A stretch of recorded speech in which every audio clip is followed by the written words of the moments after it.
Welcome to my channel.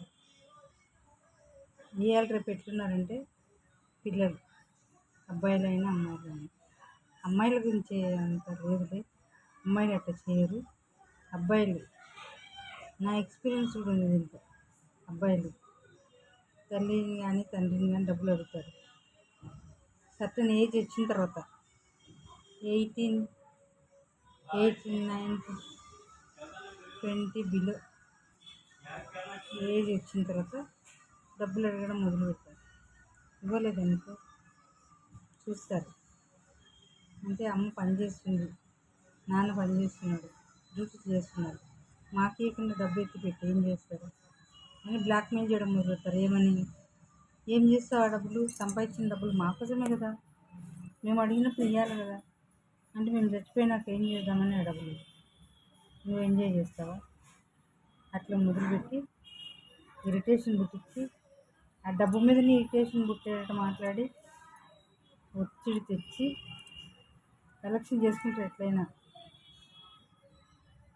చేసుకున్న తర్వాత అంతతో ఆగరు. ఇంకా ఎప్పుడు కావాలంటే అప్పుడు అట్లా బ్లాక్మెయిల్ చేస్తారు. తల్లిదండ్రులు ఏం చేస్తారు, పుట్టించుకున్న నేరానికి తప్పదు.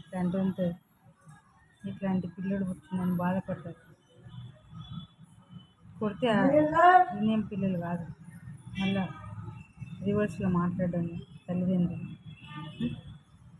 ఆ ఎంజాయ్మెంట్ కోసం డబ్బులే కాదు, మంచి బట్టలు కావాలి, ఏదైనా బర్త్డే అట్లాంటివి వస్తే మళ్ళీ చాలా ఖర్చు పెట్టాలి.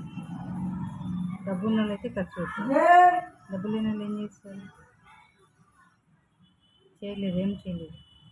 పిల్లల్ని మంచి మాటలు చెప్తారు, వినేవాళ్ళు అయితే వింటారు, లేదంటే చెడు త్రోవలో వెళ్ళిపోతారు, తల్లిదండ్రులు తెలియకుండా వెళ్ళిపోతారు.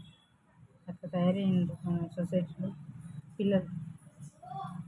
కాబట్టి పెంపకం గురించి కాదు, బ్లాక్మెయిల్ చేసి వసూలు చేసి బ్లాక్మెయిల్తో వీళ్ళని ఇబ్బంది పెట్టి డబ్బులు ఖర్చు పెట్టిస్తారు.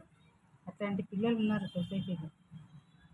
కాబట్టి తల్లిదండ్రులు తప్పే ఉండదు, భయపడి ఖర్చు పెడతారు అంతే. వాళ్ళ దెబ్బకు భయపడి మేము చచ్చిపోతామంటారు, చచ్చిపోతామని బెదిరిస్తారు. ఏదన్నా తీసుకొని సూసైడ్ చేసుకోవడానికి కూడా వెనుకన్నది అట్లా చేస్తారు. అందుకని పాపం ఊపిరి ఆడకపోయి డబ్బు ఖర్చు పెడతారు అంతే. అట్లా చేయకండి, పేరెంట్స్ని ఇబ్బంది పెట్టకండి.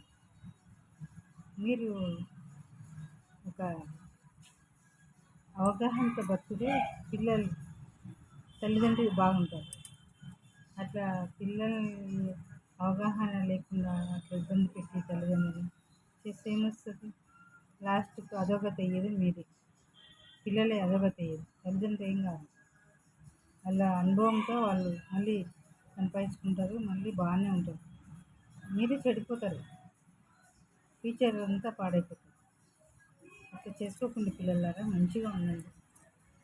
యవ్వనంలో ఉన్న పిల్లలు మరీ ఘోరంగా చెడిపోకండి.